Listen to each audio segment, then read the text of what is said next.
করে বানাইছে, এমনি ভাবে প্রত্যেকটা বান্দাকে মোহাব্বত করে ডাকতেছে। আল্লাহ তাআলা কোন জায়গায় বলে নাই ইয়া আইয়ুহাল কাফিরুন ইয়া আইয়ুহাল মুশরিকুন, কোন জায়গায় কাফের মুশরিকদেরকে আল্লাহ মোহাব্বতের ডাকতে দেয় নাই রে মুসলমান। আল্লাহ তাআলা একমাত্র আমাদেরকে মোহাব্বত করে ডাক দিয়েছে। কি মোহাব্বত? আমানু, হে আমার ইমানদার বান্দা, আমানু, হে আমার ইমানদার বান্দা। আল্লাহ তাআলা খুব আদর করে এই ডাকটা আমাদেরকে দিয়েছেন। তারপরে আল্লাহ কি বলেন? এত সুন্দর ডাক দেওয়ার পরে আল্লাহ সতর্ক করে বলে আমানু কু আনফুসাকুম।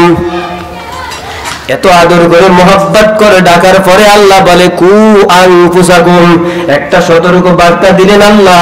ও বাজান, সতর্ক বার্তাটা কি? আল্লাহ বলে হে ইমানদার বান্দা, ঈমান আনছো ঠিক আছে, আমি আল্লাহ তোমাকে মোহাব্বত করে ডাক দিলাম, এটাও ঠিক আছে, কিন্তু খবরদার খবরদার, আমি আল্লাহ কিন্তু তোমার ভিতরে একটা নকশ দিয়েছি, এই নকশটাকে কিন্তু তুমি জাহান্নামের আগুন থেকে বাঁচাও। আর জোরে বলেন সুবহানাল্লাহ। কারণ আমাদের প্রত্যেকটি মানুষের ভিতরে নকশ নামক একটা দৌলত আছে। এই নকশটা তিন প্রকারের হয়, কখনো কখনো খারাপ, কখনো কখনো ভালো, আবার কখনো কখনো সর্বদা ভালো। বলে সুবহানাল্লাহ। এই জন্য আল্লাহ বলতেছেন কু আনফুসাকুম, ও আমার পাগল বান্দা, তুমি তোমার নিজেকে নফসকে দিয়া বুঝাইলেন নিজের 3.5 হাত বডিরাকে।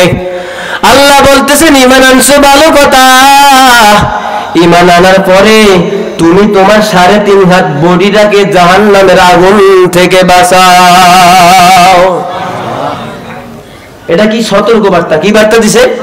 সতর্ক বার্তা। খবরদার, আমি তোমাকে মোহাব্বত করে বানাইছি ঠিক আছে, বাজান খারাপ লাগে? খারাপ লাগে? আল্লাহ বলেন আমি তোমাকে মোহাব্বত করে বানাইছি ঠিক আছে, আবার মোহাব্বতের ডাক দিয়েছি এটাও ঠিক আছে, কিন্তু আমি এমন একটা দুনিয়ায় তোমাকে ছেড়ে দিলাম যে দুনিয়াতে সুন্দরী নারীর অভাব নাই, যে দুনিয়াতে টাকার অভাব নাই, যেই দুনিয়াতে অহংকারের অভাব নাই। টাকা পয়সা ধন দৌলত ক্ষমতা হইলে কিন্তু অহংকারের শেষ নাই।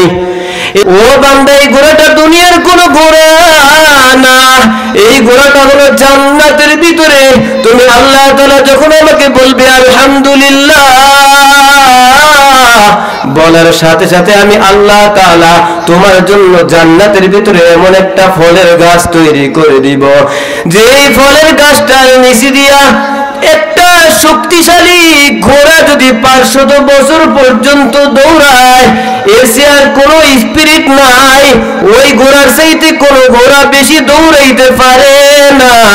এমন একটা ঘোড়া 500 বছর পর্যন্ত দৌড়াইলে যেই পরিমাণ রাস্তা ওভারটেক হবে, ওই ঘোড়াটা জান্নাতে ওই আল্লাহ তাআলা আপনার আমার জন্য আলহামদুলিল্লাহ বলার কারণে এমন একটা ফলের গাছ তৈরি করে দিবেন, ওই গাছের ছায়াটা ওই শক্তিশালী ঘোড়াটা 500 বছর পর্যন্ত যদি দৌড়ায়, এরপর ওই গাছের ছায়া শেষ করতে পারবে না। বলি সুবহানাল্লাহ। আরো জোরে বলেন না সুবহানাল্লাহ। এটা হলো আল্লাহর নিয়ামতের ফল। ওই যে শুকরিয়া আদায় করছেন, ওই যে শুকরিয়া আদায় করছেন, শুধু তাই নয়, আল্লাহ বলেন লাইন শাকারতুম লাযীদান্নাকুম ওয়া লাইন কাফারতুম ইন্না আযাবী লাশাদীদ। ও বান্দা, তুই যদি আমার নিয়ামত পাওয়ার পরে নিয়ামতের শুকরিয়া আদায় করো, আমি আল্লাহ তাআলা তোকে আরো বেশি বেশি নিয়ামত বাড়িয়ে দিব। আর যদি তুই আমি নিয়ামত পাওয়ার পরে নিয়ামতের না শুকরিয়া করো, আল্লাহ তাআলা বলেন বান্দা আমি কিন্তু তোর উপরে অসন্তুষ্ট হয়ে যাইব। আমি আল্লাহ যদি তোর উপরে একবার অসন্তুষ্ট হই তাহলে তোকে ডানে কেউ পাহারা দিয়ে রাখতে পারবে না, বামে কেউ পাহারা দিয়ে রাখতে পারবে না, পিছনে তোকে কেউ পাহারা দিয়ে রাখতে পারবে না। ও বান্দা আমি আল্লাহ তুই নিয়ামতের শুকরিয়া আদায় করার পর আমি বান্দা আল্লাহ তোকে কেমন সেভ করে রাখি তুই জানো নি? সারাদিন কাজ করার পরে নদীতে পড়ে থাকো, রাতের বেলা যখন তুমি বাসায় আসো তোমার সারাদিনের পরিশ্রমের কারণে তোমার শরীরটা এত দুর্বল, এই দুর্বল শরীরটা নিয়ে যখন তুমি ঘুমাও আর ওখানে ঘুম দেওয়া গালের তলে হাত দিয়ে যদি বলো বিসমিল্লাহি আমুতু ওয়া আহইয়া, আমি আল্লাহকে সাক্ষী রেখে যখন তুমি ঘুমাও ওখানে শুকরিয়া আদায় করলা। এই শুকরিয়া আদায় করার কারণে সারা রাতের ভিতরে তোমার কানের ফাঁসি দিয়ে কত বিচ্ছু যায়, কত পিপিলিকা যায়, কত বিষাক্ত প্রাণী যায়। আমি প্রত্যেকটা প্রাণীকে বলে দিয়েছি ও প্রাণী আমার এই বান্দাটা শোয়ার সময় বিবির নাম নেয় নাই, শোয়ার সময় ছেলের নাম নেয় নাই, শোয়ার সময় আত্মীয় স্বজনের নাম নেয় নাই। সারাদিন পরিশ্রম করার পরে এখন ক্লান্ত হয়ে যখন ঘুমাইতে যায় আমি রব্বি কারিমের নামটা নিয়ে ঘুমাইছে। আমি আল্লাহ বলেছি ও প্রাণী তুই আমার এই বান্দার বিন্দু পরিমাণও ক্ষতি করিস না। আর জোরে বলেন সুবহানাল্লাহ। এই কথাটা কে বলে? বলেন আমার আল্লাহ। বোঝে নাই? যদি আপনি বলতে পারেন আমার, আর যদি আল্লাহ বলেই ফেলে আপনি যখন আমার বলছেন তখন ফেরেশতারা বলে আল্লাহ দেখেন বান্দায় কি কয়, আপনি বলে বান্দার। আর সাথে সাথে যদি আমার রব্বি বলে ফেরেশতা আমার এই বান্দা ঠিক বলেছে আমি আমার এই বান্দার, তখন ও মানুষ আপনার আমার দুনিয়াতে আর কোনো ভয় নাই। কেন?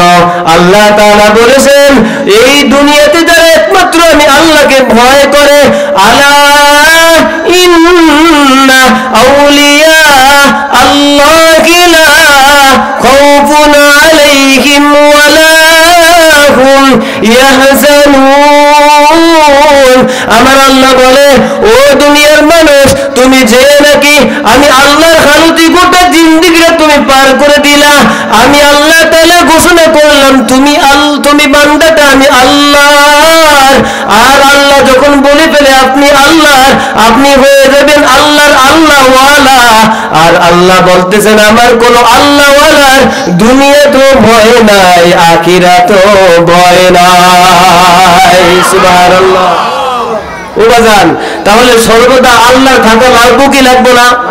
শুকরিয়া আদায় করতে হবে কি হবে না? আজকে বেচাকেনা একটু কম, আল্লাহ কি করলো এটা নাকি বলা যাবে না? আজকে কম, ওই যে আমার আগে যে আলোচনা করছে মাশাআল্লাহ কত সুন্দর আলোচনা করছে। হ্যাঁ সবুর ধৈর্য সবুর করতে হবে। আজকে কম দিলে তো কি হয়েছে? ধৈর্য ধরতে হবে। বুঝে আসছে? ধৈর্য ধরতে হবে। এই জন্য ব্যবসা ভালো হইলে আল্লাহর উপরে খুশি, খারাপ হইলে খুশি বেজার না, এরকমটা করা যাবে না। আল্লাহ আমাকে ভালো করছে আলহামদুলিল্লাহ, খারাপ করছে আলহামদুলিল্লাহ। এই জন্য এই ময়দানে যারা আসছেন এখানে আসার পর আল্লাহ তাআলা আপনাদেরকে নিয়ে আসমানে আলোচনা করতেছে। লম্বা ঘটনা এখানে বলবো না, তিনটা আলোচনা করে। এক নাম্বার আল্লাহ সব কিছুই দেখেন, এরপর ফেরেশতাকে ডেকে বলে ও ফেরেশতা এখানে বসছে কারা? আল্লাহ আপনার বান্দারা। সুবহানাল্লাহ। আল্লাহর বান্দা হইলে কামে লাগবো। কারা? এক নাম্বার ও ফেরেশতা, আল্লাহ কিন্তু সব জানে, এরপরও বলতেছে ফেরেশতা বসছে কারা? কয় আপনার বান্দারা। দুই নাম্বারে বলে এরা এখানে কি কয়? আল্লাহর এই কথাটা বলা মাত্র ফেরেশতারা আল্লাহকে বলে আল্লাহ তারা একমাত্র জাহান্নাম থেকে মুক্তি চায় আর জান্নাতে যেতে চায়। আরো আসতে কোন এত সুন্দর সুসংবাদ এত আসতে বলিব। 1 নম্বর প্রশ্ন, ফেরেশতা বসছে কারা? 2 নম্বর প্রশ্ন, ফেরেশতা এরা কি চায়? বলে আল্লাহ এরা জাহান্নাম থেকে মুক্তি চায়, আর তোমার দেয়া নিয়ামত জান্নাত, এরা জান্নাত চায়। এবার আল্লাহ ফেরেশতাদেরকে বলে, ও ফেরেশতা তোরা সাক্ষী থাক, এখানে যারা যারা বসছে আমি প্রত্যেকের জিন্দেগির সমস্ত গুনাহ মাফ করে দিলাম। আর জোরে বলেন সুবহানাল্লাহ। প্রশ্ন কয়টা গেছে? 1 নম্বরে কি? এরা কারা? তখন বলে আল্লাহ আপনার বান্দা। আল্লাহ আবার বলে কারা কারা? কয় অমুকের ছেলে অমুকে, অমুকের ছেলে অমুকে, অমুকের ছেলে অমুকে। প্রত্যেকের নাম ধরে ধরে আল্লাহর কাছে ফেরেশতারা বলে, ও পুরান মসজিদের ভাগ্যবান মুসল্লিরা গো, আপনার নামটা যদি আল্লাহর আদালতে ফেরেশতারা আল্লাহ বলে, বলেন তো দেখি আর সেইতে আর আমাদের সুসংবাদ কিছু হতে পারে? জোরে বলেন পারে না। 2 নম্বর প্রশ্ন শেষ। 3 নম্বর প্রশ্ন আল্লাহ তাআলা এবার বলতেছে, ও ফেরেশতা এদের নাম বললি, এরা কি চায় এটাও বললি।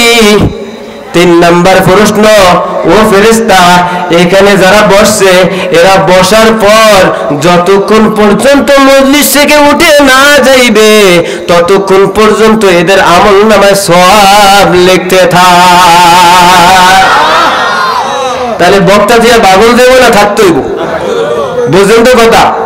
আমি শেষ না, আমার ঘরে ঋষাবুদুর আছে এবং প্রধান অতিথি আছে। আমি তো আপনাদের দোয়া নেওয়ার জন্য বসছি। এই জন্য এতক্ষণ যে আলোচনা করলাম এটা হলো বসার ফজিলত।